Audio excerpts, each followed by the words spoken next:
Hi, this is Kent Michael, and I'm here to present my survey results of the K-12 educators on social media networking and how schools are steering social media. The survey of the demographics were kind of heavy on the females. They were 75% and 25% male. The age group was pretty heavy on the 35 to 54-year-olds, and the years in education, it was 21 year plus the people that are the majority of the people that answered those questions. The grade level, the more were elementary teachers that actually answered the survey questions, which makes sense because 75% of those were female, and then elementary were 46%, which more elementary teachers are female. So okay, the survey results and conclusions based on social networking. 61% of the educators that were surveyed joined social networking sites. The respondents that used social networking sites mainly were to connect with families and friends. Educators who have joined networks have more positive attitude toward technology and education. And then the overall educators see a value of social networking in a wide range of applications. Some of them learned about different social networking sites for educators from taking the survey, so that was helpful. Surveys, results, conclusions. The educators repeatedly expressed the need for a desire to keep up on online professional development. Some of the educators strongly had strong opinions about social networking. More online activities, more face-to-face communications. They didn't like social networking.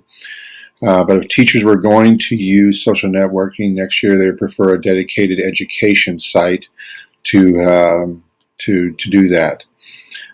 Teachers expressed a need for training and professional development.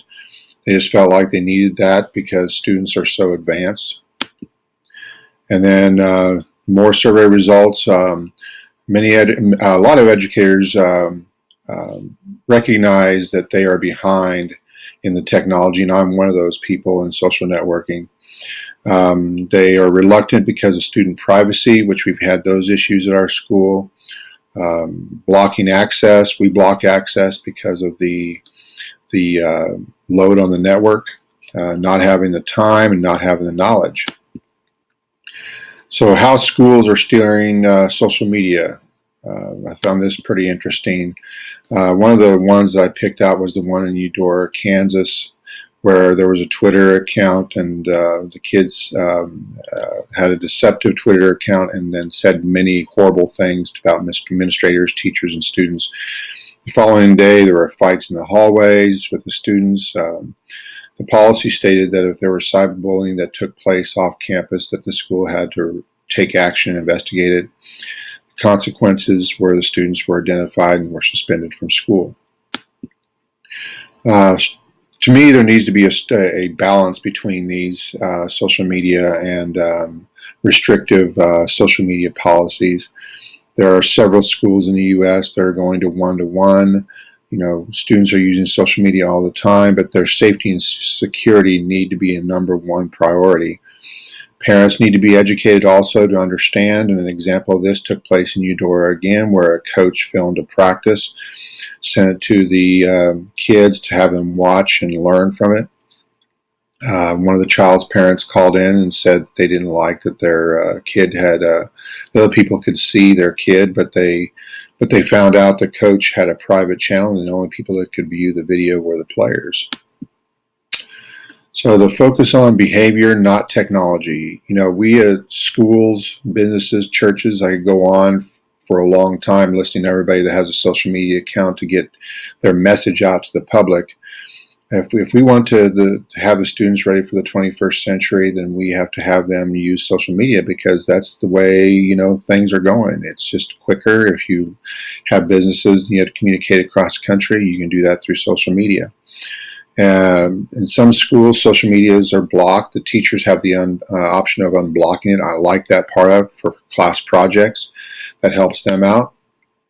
Learning experience. Some administrators tell us that the way they respond to students who make mistakes online is to have is a learning opportunity.